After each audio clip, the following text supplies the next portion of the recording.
மூலிகை மசாலா பொருட்கள், நவதானியங்கள், காஃபி தூள், எண்ணெய் அரைக்கும் இயந்திரங்களை பயன்படுத்தி மாதம் 40,000 ரூபாய் வருமானம் பெற தொடர்புக்கு 9894966652. 7 தலைமுறைகள் பாரம்பரியமிக்க ஒரே சித்த மருத்துவ ஸ்தாபனம் சேலம் சிவராஜ் சித்த வைத்தியசாலை. இப்பொழுது சேலம், ஈரோடு, சென்னை, ஹொசூர், திருப்பத்தூரில் தினசரி மருத்துவரை சந்திக்கலாம். தொடர்புக்கு 9842722500. 2 ஸ்பூன் போதும் உங்க பிரச்சனைகளை கட்டுப்படுத்த. லயன் டேட் சிரப், தினமும் 2 spoon lion date syrup.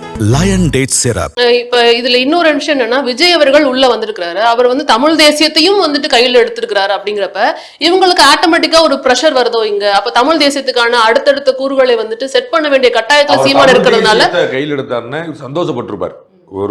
Tamil தேசியமும் திராவிடத்தையும் கையில் எடுத்தார். தமிழும் திராவிடமும் ரெண்டும் சொல்லிட்டாரு. நீங்க திராவிடம் சொல்லும் போது எனக்கு ராமனும் ராவணனும் இருவருமே ஏற்கத்தக்கவர்கள் நீங்க சொல்ல முடியும். ரெண்டும் முரண். உங்களுக்கு பகலும் இரவும் ஒன்று நீங்க சொல்ற ரெண்டும் முரண். உங்களுக்கு புரியுங்களா? தமிழுக்கு மாற்றாக தான் திராவிடம் இருக்குதுங்கிறதா சீமானுடைய பாயிண்ட். நீங்க தமிழ்னு சொல்ல வேண்டிய இடத்துல திராவிடம் சொல்றீங்க. சோட்டால் அடித்த பிண்டங்கள் அப்படின்னு திட்டும்போது தமிழன் சொல்றீங்க. வாழை மட்டை ஆகிவிட்டான்னு சொல்லும் போது தமிழன் சொல்றீங்க. நீங்க நாகரிகங்கிற வார்த்தைக்குன்னா திராவிட நாகரிகம்ன்றீங்க. உங்களுக்கு புரியுங்களா? நீங்க குளோரிஃபை பண்ணக்கூடிய இடத்துல திராவிடம் சொல்றீங்க, திட்ட வேண்டிய இடத்துல தமிழன் திட்டுறீங்கிறது அவருடைய குறைபாடு. அப்ப நீங்க அதுக்கு இவர் இன்னும் 4 பேர் தமிழர் வந்தாங்க. இப்ப பாத்தீங்கன்னா 12 மாதம் தமிழ் பேசிட்டு இருந்தாரு. இது மாதிரி நிறைய பேர் தமிழுக்காக குரல் கொடுத்துட்டாங்க. அப்ப இன்னொரு தமிழுக்காக குரல் கூடியவரா சீமான் வர்றாரு. அப்ப இன்னொருத்தர் விஜயா வந்தார், ஒன்றும் பிரச்சனை கிடையாது. ஆனா அவர் திராவிடமும் தமிழும் ஒண்ணுன்னு சொல்லி சொல்லும் போது அவருக்கு முரண் வருது. அங்கதான் பிரச்சனை வருது. அதுதான் அப்ப திராவிடம்னா என்னங்கிறத எக்ஸ்போஸ் பண்ண வேண்டிய கடமை அவருக்கு இருக்கு. நீங்க சொல்லிட்டு இருக்க திராவிடம்லாம் நம்ம கூடயே படிச்சு விளையாண்டு கூட இருந்து நம்மளோட உடன்பாடு ஏற்பட்ட ஒரு தம்பி அந்த பக்கம் போய் நிக்கிறானே. அப்ப திராவிட வேறு எவ்வளவு வீரியமா இருக்குது. அப்ப அதை நம்ம உடைக்க வேண்டிய தேவை ஏற்படுன்னு சொல்றாரு அவர். உங்களுக்கு நீங்க பார்த்துருப்பீங்கல்ல, சீமான் நான் தம்பி கூட பேசிட்டு இருக்கேன், தம்பி என்கிட்ட பேசினாரு, நாங்க ஒன்னா டிராவல் பண்ண போறோம் அப்படின்னு தமிழ். அப்ப அவர் திராவிடமும் தமிழ் எனக்கு இரு கண்கள்ட்டார். ரெண்டும் ஒன்னா இருக்க முடியாது. இதனால தான் இதுக்கு ஆபத்தேன்னு இவர் சொல்றாரு. அப்ப அந்த இடத்துல விளக்கம் கொடுக்க இடத்துக்கு போறாரு. அப்ப இதுக்கெல்லாம் ஐக்கானா இருக்கக்கூடியவர் பெரியார். அப்ப நீ பெரியார்ட்ட தான் உங்களுடைய திராவிட அரசியல் வருது அப்படின்னா அந்த பெரியார் கேள்வி கேட்கக்கூடிய கடமை இருக்கு. இப்ப தொடர்ந்து இந்த விஷயத்துல தொடர்ந்து சீமான் அவர்கள் தொடர்ந்து பேசிக்கிட்டே இருக்கிறப்ப திமுக காமிக்கிற ஒரு எதிர்ப்பு அதிமுக நம்மளால பார்க்க முடியல. அதே போன்று திரு விஜய் அவர்களோட கட்சியில இருந்தும் அந்த எதிர்ப்பை பார்க்க முடியல. அதுவுமே இங்க ஒரு கேள்விக்குறியாகுது. விஜய் அவர்கள் எல்லாத்துக்கும் ரியாக்ட் பண்ணக்கூடியவரா இல்ல இன்னும். அதனாலதான் நம்ம இன்னொரு ஆக்டிவ் பாலிடிக்ஸ் வரலங்கிற ஒரு பிம்பத்துல நம்ம இருக்கிறோம். அவர் செலக்டிவா எப்ப பேசணும், என்ன பேசணும், எதுக்கு ரியாக்ட் பண்ணுங்கிற மட்டும் இருக்கிறாரு.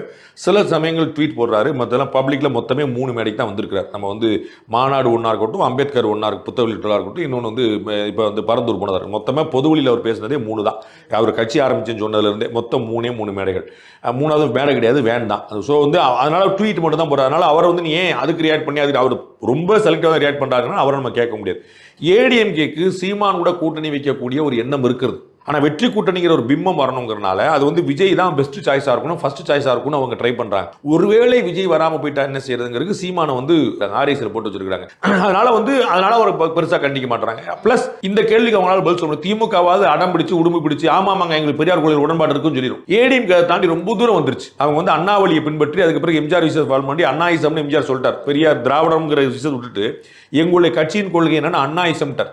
அண்ணா என்ன சொன்னார்? ஒன்றே குலம் ஒருவனே தேவன் சொல்லிட்டார். ஏழையின் சிரிப்பில் இறைவனை காண்போம். நாங்கள் இறைவன் இருக்கிறாங்கிற எக்ஸிஸ்டன்ஸை ஏற்றுக்கிட்டார்.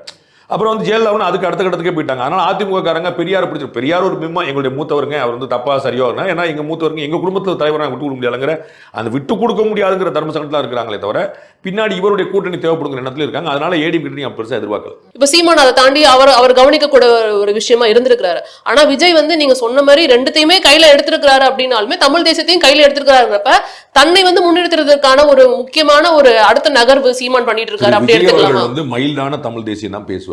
ஏன்னா அவருக்கு அதுல பெரிய சித்தாந்த புரிதல் இருக்காது. அதுல நிறைய சேலஞ்சஸ் எல்லாம் இருக்கு. சீமான் அவர்களே தமிழ் தேசியம் பேசல நிறைய சேலஞ்சஸ் இருக்கு. நான் அதை 100 முறை கேள்வி எழுப்பியிருக்கிறேன். அதை இவர் வார்த்தை ஜாலத்திலேயாவது அண்ணன் சமாளிச்சிருவார். அதை ஒரு நல்ல 4-5 வார்த்தையில் போட்டு நமக்கு ஆமா சரிதானே அப்படிங்கிற மாதிரி உங்களை குழப்பி விட்டுருவார். திரு விஜய் அவர்களால் அது பண்ண முடியும்னு நான் நம்பல. அதனால அவர் திராவிடத்தை முன்னிறுத்தி தமிழை பின்னிறுத்தி அப்படி ஹேண்டில் பண்ணி பேலன்ஸ் பண்ணி கொண்டு வர நினைக்கிறேன். தமிழை முன்னிறுத்தி நான் தமிழ் தேசியம் அப்படின்னு சீமான் எடுக்கிற மாதிரி எடுப்பாருங்க. மணிரசன் அவர்கள் பேசுனது போல, இதற்கு முன்னாடி மாப்போசி பேசுனது போல, அதுக்கு முன்னாடி சீபா ஆதித்தனார் பேசுனது போல, இந்த மாதிரி பெருமக்கள் பேசுனது போல அப்படி கொண்டு வருவார்னு நான் நினைக்கல. ஏன்னா அவங்களுக்குலாம் ஐடியாலஜி ஸ்ட்ரென்த் இருந்துச்சு. ஆமான்னு பேசக்கூடிய ஆதாரங்கள் இருந்துச்சு. அவர் விஜய் அவர் நம்மளை போன்றவர். அவர் சாமானியமா அந்த 2K கிட்ஸ் 90 கிட்ஸ் சொல்றீங்களா நீங்க, அந்த மாதிரியான ஒரு நெக்ஸ்ட் ஜென்ரேஷன்ல இருந்து வந்தவர். அவருக்கு ஒரு சிம்பத்தி இருக்கும். அதை தாண்டின ஒரு பெரிய ஒரு இதை பற்றி படிச்சு கரைச்சு குடிச்சு உட்காந்து நீங்க என்ன கேள்வி கேட்டாலும் பதில் சொல்லுவாருங்கிற இடத்துல அவர் நிற்க முடியாது. 4 கேள்வி டபக்கு நீங்க அப்படி போட்டீங்கன்னா கொஞ்சம் லாக் ஆகக்கூடிய வாய்ப்பு இருக்கு. அதனால அவர் வந்து திராவிடத்தை வந்து எல்லாரும் ஏற்கிறாங்கன்னு நினைச்சிட்டு இருக்கிறார். அதனால அவர் திராவிடத்தை முன்னிட்டு தமிழை பின்னிறுத்தக்கான வாய்ப்பு தான் இருக்கு. இப்ப இந்த இடத்துல பாஜகவோட வேலை என்ன ஆகுது அப்படிங்கிறது தான் கேள்வியா இருக்கு. இப்ப பாஜக இங்க பெரியார் எதிர்ப்பு வந்துட்டு கொள்கையில தீவிரமா இருக்கிற ஒரு கட்சி. இப்ப அதை வந்து சீமான் கையில எடுத்திருக்கிறாரு அப்படிங்கிறப்ப இங்க இவங்களோட வேலை என்ன அப்படின்னு தோணுது. நல்ல போட்டி. விஜய் அவர்கள் கட்சி ஆரம்பிச்ச உடனே பாஜகவுக்கும் நாம் தமிழருக்கும் ஒரு லேயர் செட்பேக் ஆச்சு. அதாவது நீங்க இந்த அரசியலுங்கிறதுங்க குத்துச்சண்டை மாதிரிங்க, ரவுண்டா தான் முடிவாகும்.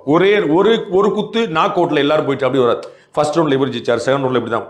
அப்ப விஜய் கட்சி ஆரம்பிச்சாருன்னு உடனே ஃபர்ஸ்ட் ரவுண்ட்ல விஜய் ஜெயிச்சிட்டார். உள்ள என்ட்ரியே வந்து ஒரு பெரிய ஓப்பனிங் ஆச்சு. சாட்டையில் அடிச்சுக்கிட்டாரு, லண்டன்ல இருந்து வந்தோடனே பண்ணிட்டார் அப்படின்னு அடுத்த ரவுண்ட்ல அண்ணாமலை ஜெயிக்கிறார். இப்ப தேர்ட் ரவுண்டு சீமான் ஜெயிச்சிருக்கிறார். அவர் வந்து விஜயுடைய கட்சியை பின்னுக்கு தள்ளி பாஜகவை பின்னுக்கு தள்ளி இந்த இடத்துல இன்னைக்கு அவர் லைன்ல இருக்கார். நீங்க கேள்வி அப்ப பாஜக என்னங்கிற கேள்வி ரொம்ப சரி. இவருக்கு வந்து அதிமுகவாகவும் திமுகவாகவும் ஆளுங்கட்சியாகவும் ஆறதுக்கு முன்னாடி திரு சீமானுக்கு இவங்க 2 வரையும் முந்த வேண்டிய நிர்பந்தம் இருக்கு. அந்த எல்லாருமே போட்டிருக்காங்க. முதல்ல நம்பர் 2 பார்ட்டி யாருங்கிற கேள்வி. அதனால அந்த கேள்வியை வச்சேன். ஆரம்பத்துல இருந்து அந்த கேள்வி வைக்கிற காரணம் இவங்களை வந்துட்டு தாண்டி போகிறதுக்கான ஒரு அடுத்த கட்ட நகர்வா இருக்குமோ அப்படின்னு. அதற்கான அதான் அப்படி சொல்லிட முடியாது. 3ஆவது ரவுண்ட்ல அவர் ஜெயிக்கிறார், அதுல சந்தேகம் இல்ல. அப்ப ஆளுக்கு ஒரு ரவுண்ட்ல ஜெயிச்சிருக்காங்கன்னு தான் பார்க்கணும். அடுத்த ரவுண்ட்ல திருப்பி யார் வர்றாங்கன்னு பார்க்கணும். 2026 தேர்தல் வரைக்கும் வந்து இந்த மாதிரி ரவுண்டா மாறிக்கிட்டே போகும். இங்க ஈரோடு கிழக்குலாம் ஏற்கனவே சொன்னது போல அதிமுக ஓட்டு மட்டும் இல்ல பாஜக ஓட்டும் அவருக்கு போல போதும். பெரியார் எதிர்ப்பு ஓட்டு அவருக்கு உள்ள போகுது. அதுல சந்தேகம் இல்லை. அது வந்து அது எல்லாருடைய ஓட்டையும் தான் அவர் வந்து வாங்க நிக்க போறாரு. அது வந்து அதான் வரப்போகுது. ஆனா இது வந்து நிரந்தரமான ரவுண்டா, ஃபைனல் ரவுண்டானா இல்லை. இப்ப நீங்க பேசும்போது பாஜக ஓட்டு விழுறதுக்கு வாய்ப்பு இருக்குன்னு நீங்க சொல்றீங்க. பாஜக தரப்பினர்ல இருந்தும் சீமான் அவர்கள் பேசுறதுக்கு ஆதரவு குரல் நீட்டினாலும் சீமான் அவர்கள் வந்து பாஜகவை வந்துட்டு சேர்த்துக்கலையே, அவரையும் எதிர்த்து தான் அந்த அரசியல் பண்ணிட்டு இருக்காருங்கிறத பார்க்க முடியும். சொல்றவங்க எல்லாம் அதை தான் புரிஞ்சுக்கணும். ரொம்ப சரியா நீங்க அப்சர்வ் பண்ணிருக்கீங்க. பி டீம் பிஜேபியோட பிஜேபியோட ஊதுகுழல்னு சீமான் அவர்களை விமர்சிக்கலாம் புரிஞ்சுக்கணும். பிஜேபிக்கும் அவருக்கும் சித்தாந்த ரீதியா ஒத்து வராது. பிஜேபி கூட அந்த ஏடிஎம்கே கூட சீமான் சேர்ந்தாலும் சேரலாம், புரியுங்களா? விஜய் கூட சீமான் சேர்ந்தாலும் சேரலாம். பிஜேபி கூட எப்படி சேருவாரு உங்களுக்கு புரியுங்களா?